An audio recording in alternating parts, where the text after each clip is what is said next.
শ্বশুরবাড়িতে প্রথম কিন্তু দেওরের আবদারে করব ম্যাগি। একদম চটজলদি এটা রান্না হয়, যদিও সবাই পারে, তবে আমি করব একেবারেই ডিফারেন্ট একটা ম্যাগি রান্না। তো আপনারা প্লিজ পুরো ভিডিওটা দেখতে থাকুন, আশা করি ভালো লাগবে। তো চলো রেসিপিটা শুরু করা যাক। বানানোর জন্য এই জায়গায় কিছু সবজি হাতের কাছে যেটা থাকবে সেটাই আপনারা দিতে পারেন। তো এই জায়গায় আছে গাজর, আলু আর টমেটো কিন্তু দিয়ে নেব।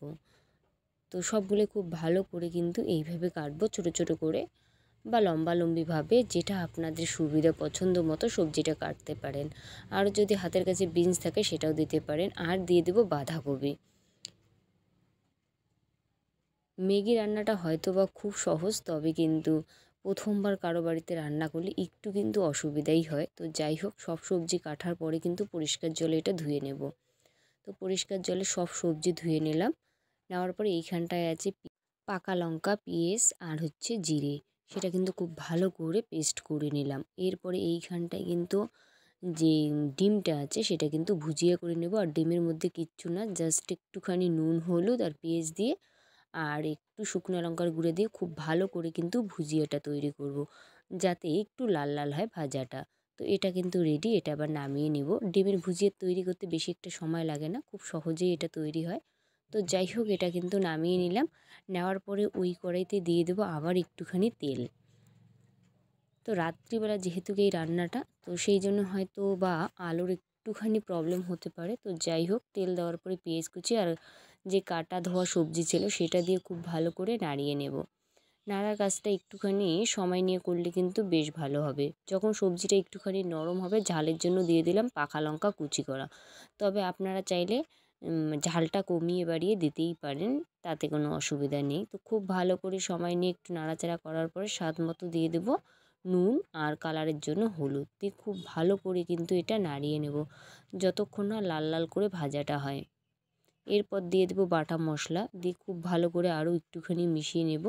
এই সবজিগুলো যে এইখানটা অ্যাড করলাম সেটা কিন্তু রান্না করতে বেশি সময় লাগে না, যেহেতু আছে টমেটো, বাঁধাকপি, এগুলো তাড়াতাড়ি নরম হয়।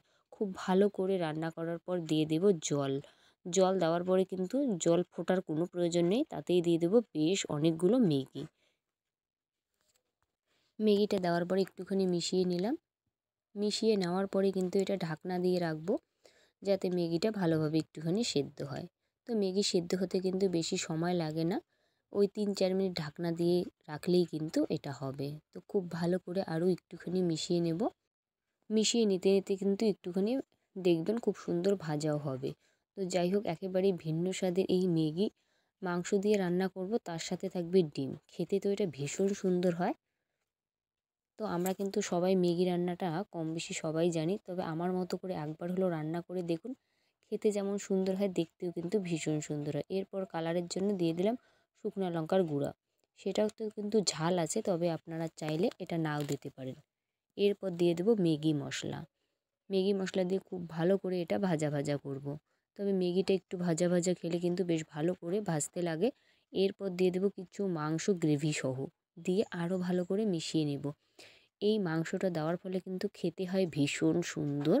তো আপনারা এইভাবে একবার হলো অল্প কয়েক টুকরো যদি মাংস বেঁচে যায়, তবে এইভাবে ম্যাগিতে দিয়ে খেতে পারেন, জাস্ট অসাধারণ হয়। এরপর দিয়ে দেবো ভুজিয়াটা। ভুজিয়া দেওয়ার পরে ডিমের ভুজিয়া দেওয়ার পরে খুব ভালো করে মিশিয়ে নিলেই কিন্তু এই ম্যাগি রান্না একেবারেই রেডি। এই রান্নাটা কিন্তু চটজলদি হয়, খেতে তো ভীষণ সুন্দর হয়। একবার হলেও এইভাবে রান্না করে দেখুন, জাস্ট অসাধারণ হয়। ম্যাগি আমরা অনেকভাবে খাই, তবে একবার হলেও ডিম আর মাংস দিয়ে রান্না করে দেখুন, জাস্ট অসাধারণ হয়। তবে ভাজাটা একটুখানি কিন্তু সময় নিয়ে করলে কিন্তু আরও ভালো হবে। আর রান্নাটা করতে করতে কিন্তু একেবারেই ঝরঝরে করতে লাগবে ম্যাগিটাকে, তবেই কিন্তু পারফেক্ট টেস্ট আসবে। তো এটা কিন্তু আমার রেডি। তো এটা কিন্তু এবার নামিয়ে নেব।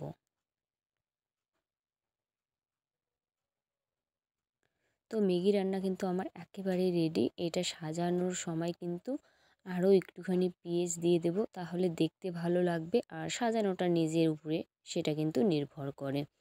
তো সবার জন্যই সাজিয়ে নিলাম, একটুখানি আরও ভুজিয়ে দিলাম পেঁয়াজ কুচি।